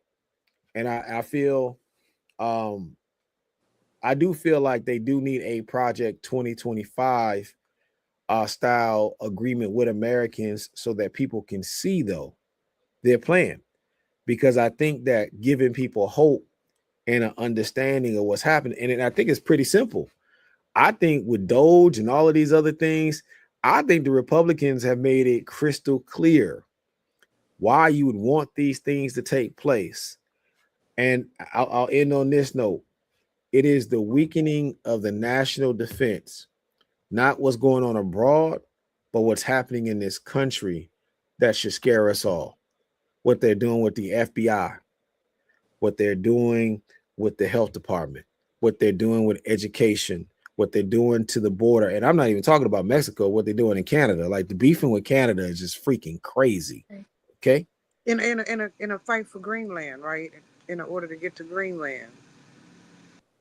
Well, I think that, I mean, I sort of think we're saying the same thing. Is but what I do have a little difference of opinion with is the timeline, Okay. because we're going to have to do walk and chew gum at the same time, because the American people are traumatized and they're in flux and they want change and they want positive change is going to benefit them, and they want it now. Just Mm-hmm. like they hurt them now, they want to be healed and made whole now. Mm-hmm. The tariffs, the tariffs are supposedly illegal, but he just declared more tariffs, right? Mm-hmm. Because the executive branch can always stay ahead of the courts. They may have to do something later. But the thing is even the money that has been taken back out of the treasury, Mm-hmm. it hasn't gone to the people Mm-hmm. who spent the money. The money has gone to the corporations. So the corporations have won on both ends. They got the people to pay the extra the tax, so that's what a tariff is. They got the people to pay the tax to the federal government, and now the federal government has given the money to the corporations. And so now we don't hear the corporations squawking too much, do we? No. Because they're getting paid. They're being paid off with our money. This is like the largest transfer of wealth from the poor or the everyday man, John and Jane Q. Public, to rich people since the 20s. Right. So, no, I don't think the people are going to be willing to wait to get stroked. They want to be stroked right, and they deserve to be stroked right now, because just like that money is going back to the corporations, that money could have came back to the individual citizens who actually paid that money. They are sucking money out of they're sucking money out of the economy. When you suck that money out of the economy, it's no longer available to anybody else. What's Elon Musk became a trillionaire, and even though his stock is down, I think he's still a trillionaire, close to it.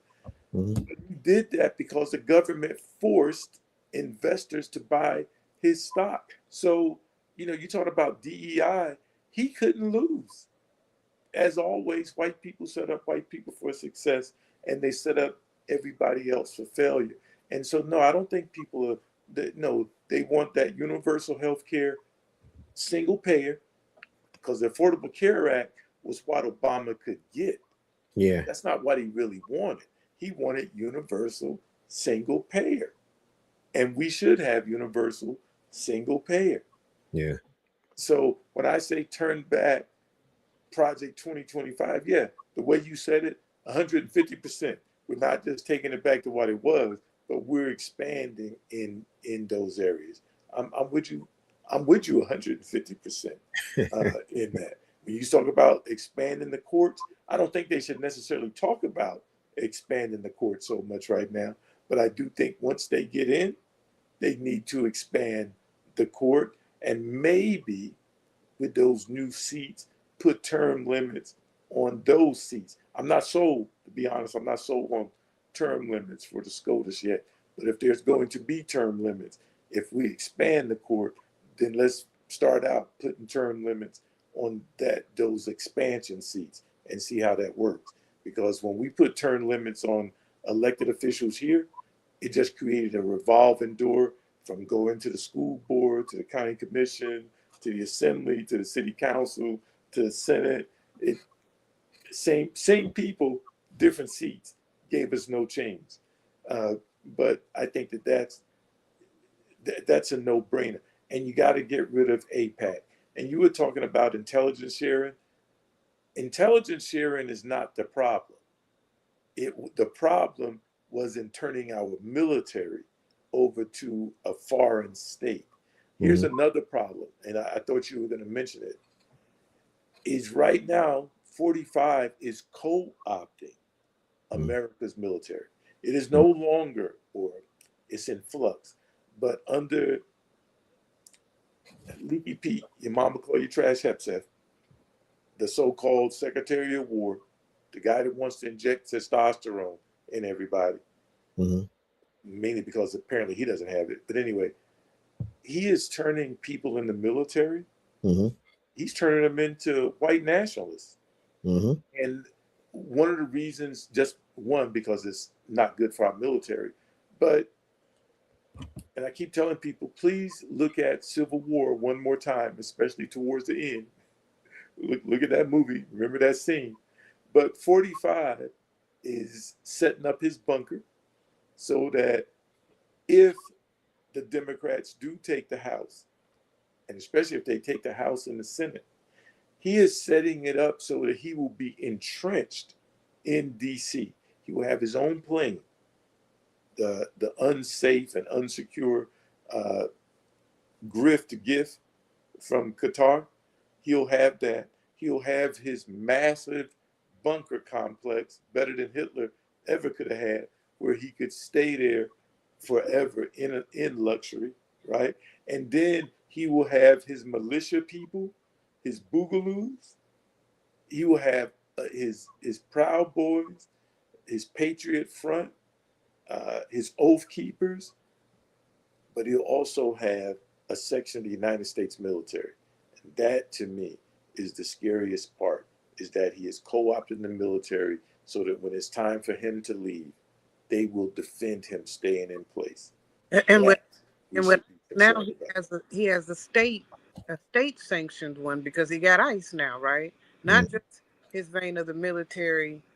So Military. ICE is one thing, and that's bad enough. And Brother Berry, to your list, I would say the total dismantling of the Department of Homeland Security, not just of ICE, not just of Border Patrol, not just of the Bureau of Prisons, but the total dismantling of the Department of Homeland Security, including the National Director of Intelligence. Because what we inadvertently did, and I'm going to give him the benefit of the doubt, is we have set up the president to have his own military, his own sort of government within a government, or police within a police state. We've enabled him to have it because we've given him too much power. Even the war in Iran, the Congress are the only ones who are supposed to be able to declare war. Mm. We've been at war over 100 days. Those troops Congress should have pulled that. We have to take the power, and unfortunately, even though I don't like doing things automatically, some of these things have to be automatic. No, the president cannot write treaties because that belongs to Congress. Those things have to be reinforced with automatic penalties, and the Democrats need to push to join the International Criminal Court. And some of these people, once we get done with them, assuming that we can do something with them, then they need to be turned over to the International Criminal Court. So I agree with you. My only thing, and when Risa, what Marlon said, he said they admitted it wasn't a ballroom the other day. Heck said just check everybody. I saw Precise talking about reparations for Black folks need to be a focus on the back end. So I want to make sure I acknowledge that as well. He called him Hennessy Hexeth. Um, so I want to ask this question. I had a question for you. The thing that I always wonder, are there things that they could reverse without the executive branch signature? So could the Senate and the Congress pass some reversing things that is veto proof? Are there veto proof things that they could sign? I guess that's probably my question. When it comes to finance, like when we're talking about reversing things that's harming poor people or whatever the case, even what Rashi was talking about with the USAID, Rashi, that's what you're talking about, right? Right, how we let them people starve and how that's killing us abroad, man. Letting people starve, and you think don't nobody care, but that backlash hit one nation, it's a domino effect of starving, traveling people. Yeah. You set that shit off, you unstabilize people from other nations. They try, it used to be our, hey, look, we're the good guys. Now you Well, take that. Sister Rashi, it was more than that. It was food is cheap for us. We can give you food and we don't have to worry about you going to war against us. We can give you health care and we don't have to worry about your illnesses coming here. It was the cheapest form of national defense in multiple areas for this country. And then what makes it even worse is as many hungry people that there are in America, those millions of pounds of food that they had to go to USAID, at least they could have opened up the storehouses, so to speak, and given it to Americans. They didn't even do that. They literally destroyed the food. So that should have told everyone just where they are and how they feel about everybody else. Yeah, those programs, Brother Barry, you were saying. So I'm just saying those programs and things like that, could that happen with a majority in the Senate? A majority. I'm just looking at the veto proof things that they could pass, because I feel like even if they take over the House, they take over the Senate, it's still 2-on-2. Matter of fact, it's still 3-on-2, unless they could do some veto proof things. And let me give you an example of what I mean by veto proof. If they come back in and they just enforce monopoly laws and say, nope, I know you just bought Paramount, but you're too big, breaking that up. Nope, I know you just bought T-Mobile, breaking that up. You're too big. If they went through and they slashed those things, that would do a couple things for the economy. It would create jobs when you start breaking those things up, and it start creating competition for the little guy, which would infuse some cash as well. But they're 3-on-2 because it's the executive branch, it's still the Supreme Court, and then you got to deal with the media. That's why I feel like you got to break some stuff up with the monopoly law, because if you break the media conglomerates up and say, nah, based off of you know, this being too big to fail, we got to break you guys up.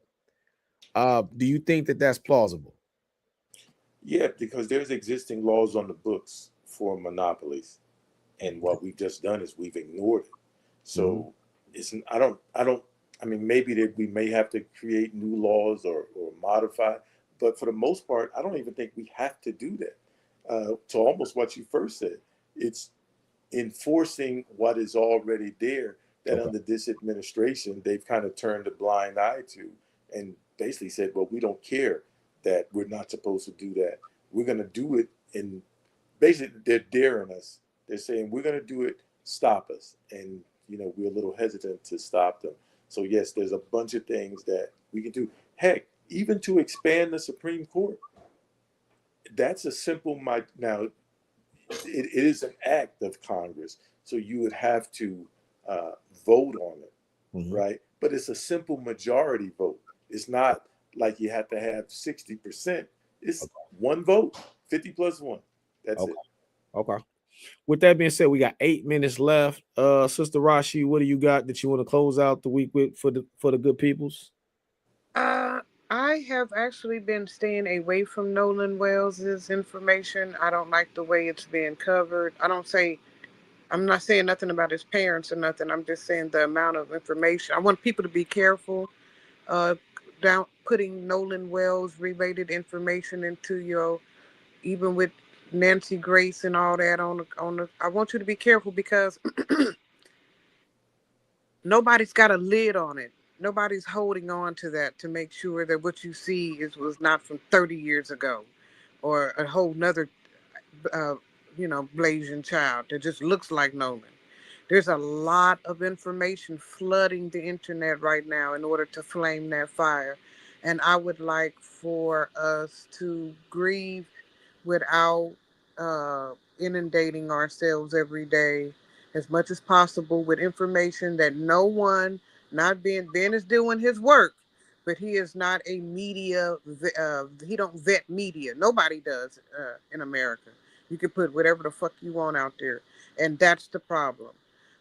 Please be careful because in the days of AI and all that other stuff, you could be watching a video of him behind a boat having sex with the white girl, and it's just not real. You understand? It's not real.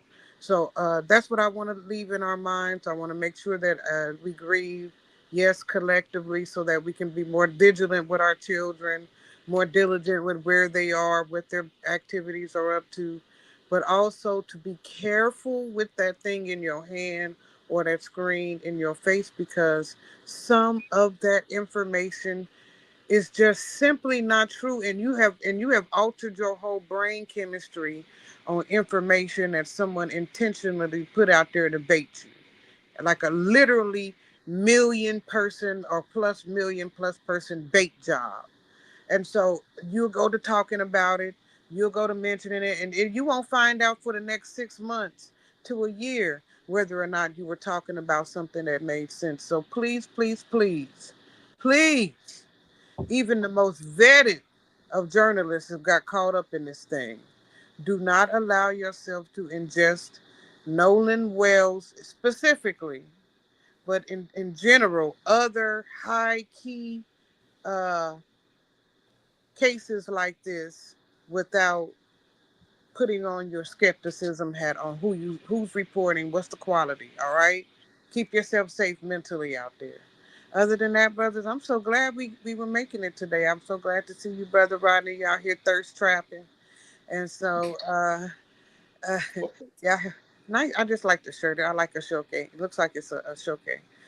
So yeah, have a good Have a good day, fellas. What you got going on, brother Barry? Oh no, let's go to Brother Rodney first. Sorry, brother Rodney. Well, I have two overlapping veterans events to go to. Plus, I'd like to get my ride cleaned up. But what I want to say to folks is tomorrow would be the 83rd birthday of Sam Smith if he was still with us. Um, Typically, 5 years after a person has transitioned from this life to whatever is next, the name is not even mentioned. And Sam's name is mentioned every week. Not just for Sam's sake, because he's no longer with us, but to remind people of the legacy of Sam Smith that here in Las Vegas, we're still a part of. And last night, Brother Barry, I wish you could have been there. Uh, Other than the shock of seeing all of the white faces, but it was hearing what they had to say. It was it was their recognition of the importance of blackness and how they all need to get it and how they are less than because of it. And then that they're going to spread blackness to their various groups. Now, I don't ultimately know how that's going to turn out and what they're going to do, but I can tell you what I saw and heard and felt last night. And we're all in the same boat now. Jesse Jackson used to say that. We're all in the same boat now. White people getting shot just like black people. No, don't invite them all in because always remember sinners. But when you have allies, don't don't treat them bad. Yeah. Right? Don't become the new oppressor. Yeah. My blackness is not so I can become the oppressor of white people. My blackness is so all people, and especially black people, get that equal justice and are on that equal playing field. Look for those who are serious about it and being about it, and then do it collectively because that's how we're going to overcome MAGA. MAGA can, they're pedophiles, any type of crook, they'll still hang with them because they're one of theirs. We need to hang with our people. Well, I want to end by saying RIP to the young brother Corey Ruiz in Madison, Wisconsin. His execution was tragic, but it was a reminder, and I've often said it on this show, election years are the most violent years for black and brown bodies in this country. And this is an election year. And you will see them talking about fighting crime. I just saw that there was a mass shooting last night in California. There was one here last week in Minneapolis. 9 people got shot. And then the day after, 4 other people got shot downtown.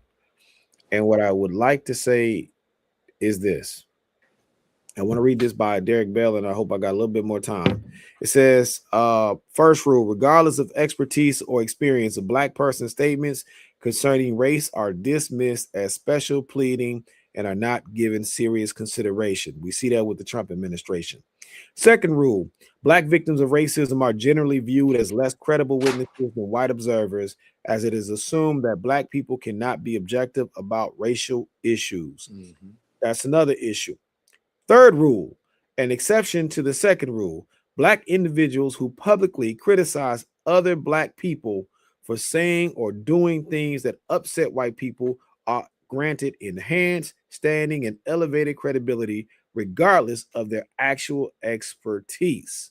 And here's the last rule that I want to read. When a black person or group takes a stance that white society deems outrageous, the white community still actively recruit other black people to get to condemn that stance. Those who comply receive enhanced visibility, status, while those who refuse are often assumed to endorse the action and face political or social consequence. I say that to you all to say, black people do protest black on black violence, no matter what some black people say.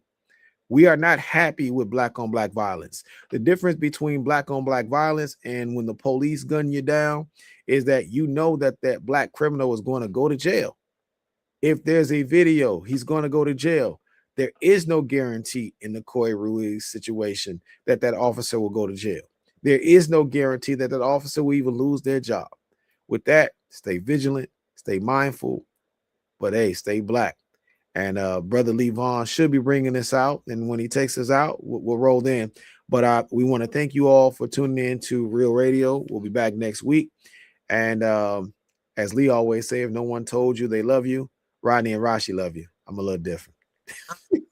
I do love y'all. That's what I was thinking. Brother Barry, you can love. Don't give up your no. I'm just, hey, listen, man. I'm Uh, joking. I'm joking. I'm playing. I'm joking.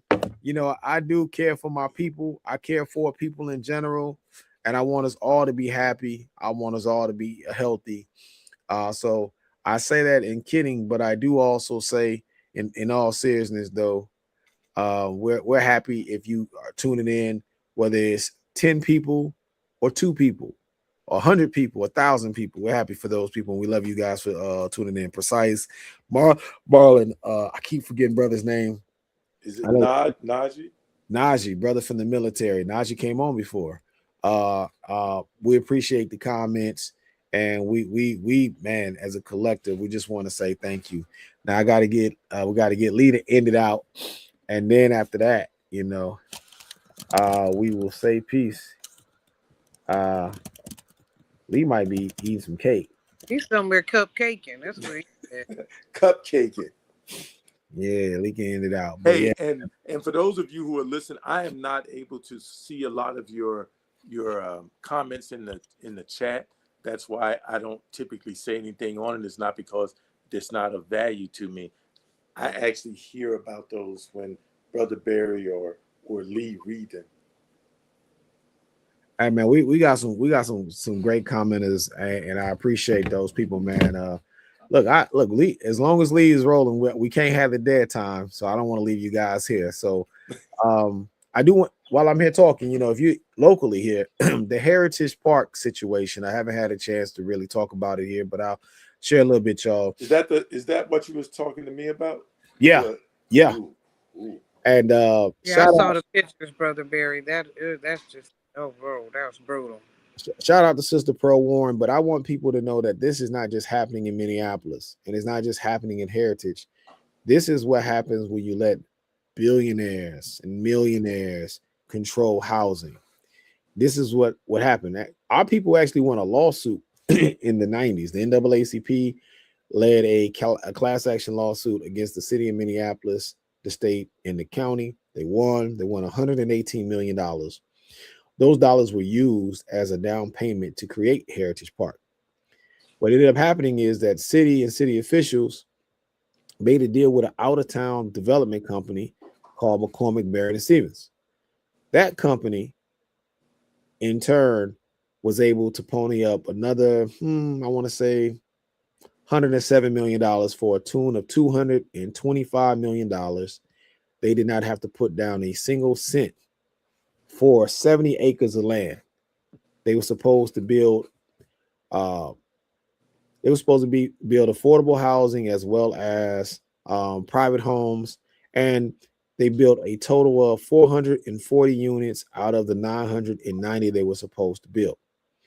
They got 225 million, but I will tell you, based off of the conditions of the buildings, those buildings are only really worth about 70 million that they spent. So they were able to pocket the rest of the money. They have not developed the rest of the place, and that's why things are going